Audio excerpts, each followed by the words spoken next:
Asal-muasal desa Cepogo, tidak tercatat dalam sejarah secara tertulis. Namun keberadaan desa Cepogo, tidak akan terlepas dari keberadaan Dukuh Tumang, yang dijadikan pusat pemerintahan desa, sehingga sejarah Tumang lebih menonjol. Hal ini tidak terlepas dari keberadaan Dukuh Tumang, yang merupakan dukuh industri kerajinan logam, yang lebih dikenal di masyarakat luas baik dalam negeri maupun luar negeri, dibanding nama Cepogo, yang sebenarnya adalah nama desa. Berikut ini sejarah desa Cepogo Boyolali. 1. Terjadinya Dukuh Tumang. Dari berbagai informasi yang dikumpulkan, ada berbagai versi tentang asal-muasal desa Tumang Cepogo. Salah satu versi yang berkembang di sana adalah adanya pohon besar yang sampai saat ini tidak diketahui kapan ditanamnya. Desa Tumang Cepogo, konon ceritanya lahir dari cerita rakyat tentang adanya cahaya yang bersinar terang setiap malamnya. Cahaya tersebut bersumber dari pohon randu alas yang berada di ujung dusun. Saat ini pohon berusia ratusan bahkan ribuan tahun ini masih kokoh berdiri dan disakralkan oleh masyarakat setempat. Beberapa masyarakat menganggap cahaya yang keluar dari pohon randu alas tersebut adalah hantu Kemamang. Cerita ini yang kemudian berkembang dan konon ceritanya kata Tumang itu berasal dari hantu Kemamang. Versi lain juga menyampaikan bahwa jauh sebelum masa Mataram Islam, daerah ini adalah daerah umat Hindu untuk melakukan upacara ngaben pembakaran mayat. Dalam masyarakat Jawa, bibir tungku itu dinamakan Tumang, karena itu salah satu tempat yang digunakan untuk membakar mayat adalah Tumang. Karena itulah daerah tersebut dikenal dan diberi nama Tumang. Terjadinya Dukuh Tumang menjadi dukuh sentra industri kerajinan logam. Pada tahun kurang lebih 1930 Masehi, pada masa pemerintahan Keraton Surakarta Hadiningrat, pada masa pemerintahan Pakubuwono ke-10 atau PB10, pada saat itu tersiar kabar bahwa salah satu pusaka keraton yang hilang. Berdasarkan informasi abdi dalam keraton, Nujum mengatakan bahwa pusaka keraton tersebut berada di Dukuh Tumang, berada di sekitar makam Kiai Ageng Rogosasi. Dari informasi tersebut raja beserta prajurit melacak mencari keberadaan pusaka tersebut ke wilayah Tumang, dengan mengadakan berbagai ritual cara keraton. Pada saat Raja Pakubuwono ke-10 mengambil pusaka tersebut, beliau melihat aktivitas warga di wilayah Tumang, khususnya di Dukuh Gunung Sari sedang bekerja membuat dan memperbaiki alat dapur yang berbahan baku tembaga. Melihat aktivitas warga yang berbeda dengan mayoritas warga di wilayah Keraton Surakarta, Raja memberikan nasihat dan pesan sebagai berikut. Teruskan besok akan menjadi jalan rejekimu. Pada saat itu, titah raja merupakan perintah bagi warganya yang harus dilaksanakan dan dijunjung tinggi.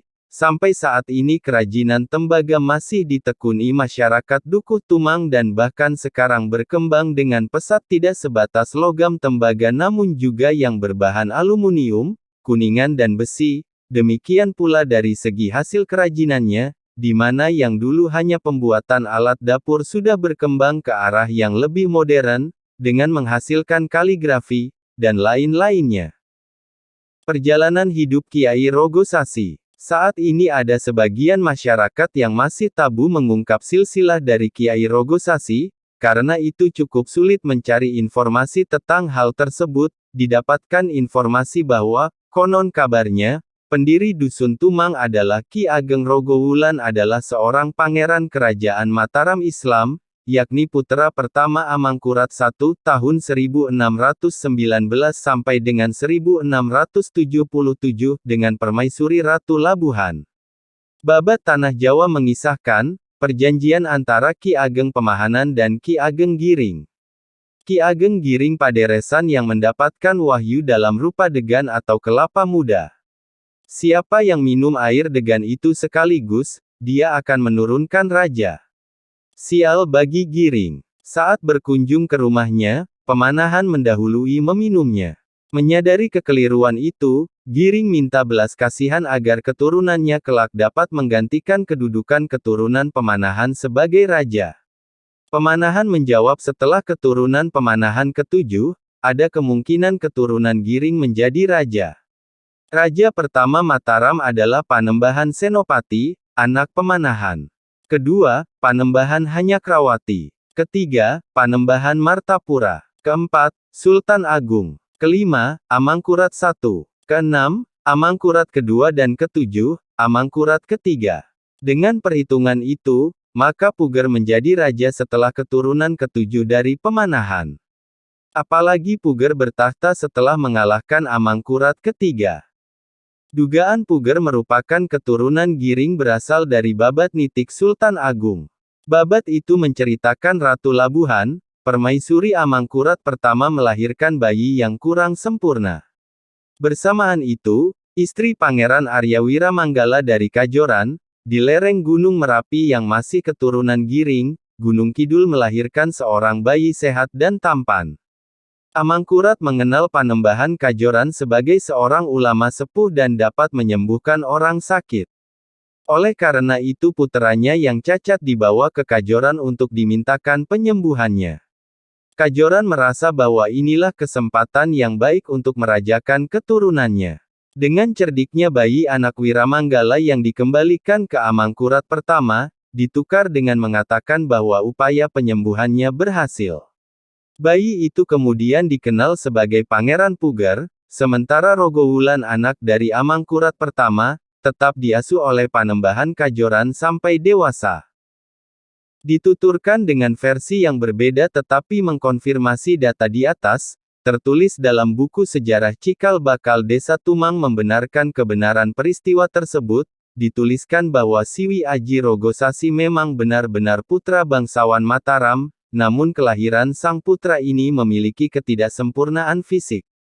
Dalam naskah tersebut dituliskan sebagai berikut, 1000 maaf mulai kelahirannya sang Hyang Putra itu kagungan Jaro Manik Sari Roroga, hingga dalam hukum istana tiada mungkin bisa berdiri menjadi senopati pemegang kuasa istana, maka sang Hyang Siwi Aji diendangkan keluar istana mulai masih kecil atau alit, disampaikan bahwa Kiai Rogosasi atau Rogowulan kecil lahir tidak sempurna, karena itu tidak dapat melanjutkan tapuk kekuasaan sebagai penerus raja.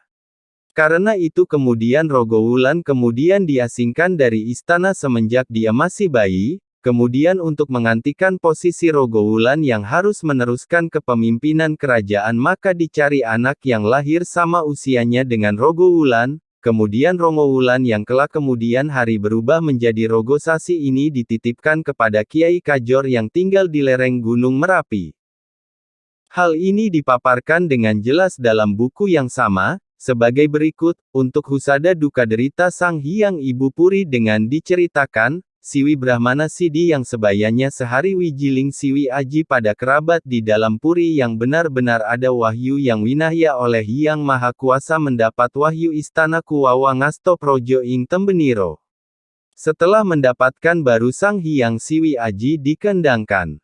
Konon dalam legenda dititipkan kepada Bapak Wiku Kiai Kajor di lereng Gunung Merapi, agar diasuh semestinya selama-lamanya. Selanjutnya disampaikan dalam naskah tersebut Kiai Kajor mengasuh Rogosasi dengan sangat baik, semua ilmu yang dia miliki sudah diajarkan kepada Rogosasi, karena itu Rogosasi kemudian pamit untuk mencari tambahan ilmu pengetahuan.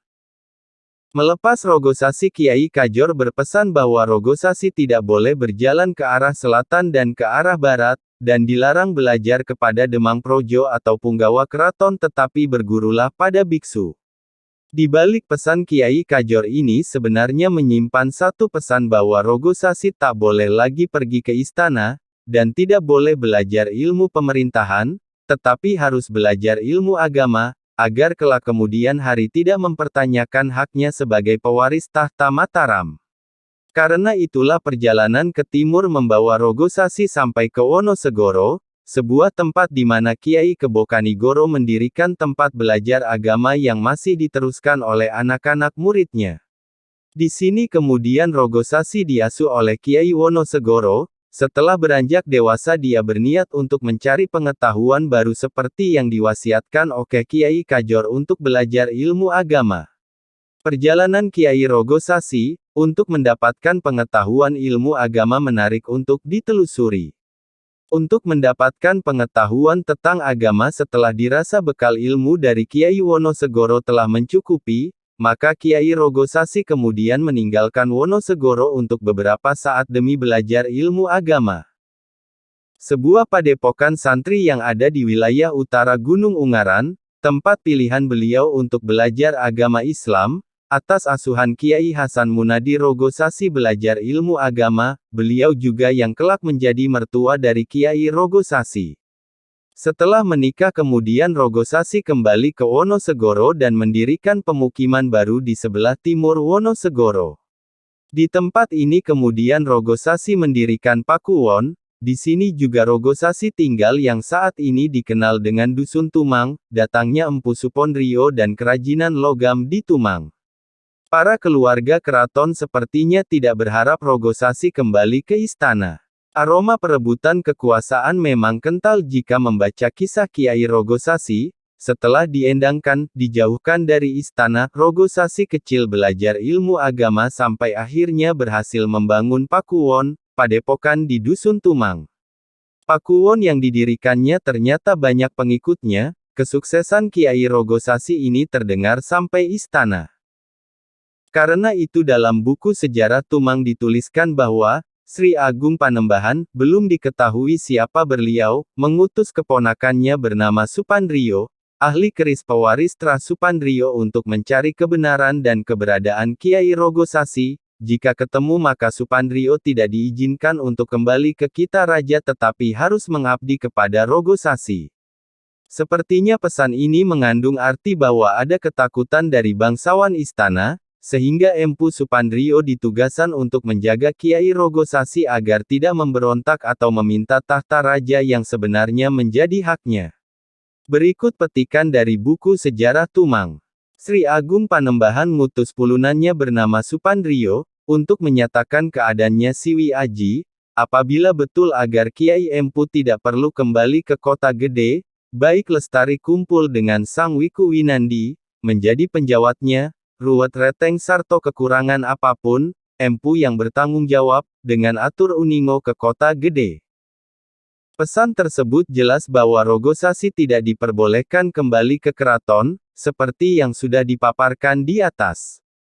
Karena itu sesuai perintah Panembahan, Empu Supandrio diminta membangun Pakuwon. Selain itu keahliannya membuat senjata kemudian diteruskan oleh Empu Supandrio. Di sana murid-murid Kiai Rogosasi dan masyarakat setempat diajari untuk mengolah logam.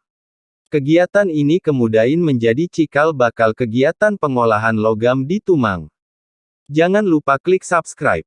Oke sobat semua, semoga bermanfaat, sampai berjumpa lagi di video berikutnya, Susilo Platha YouTube channel.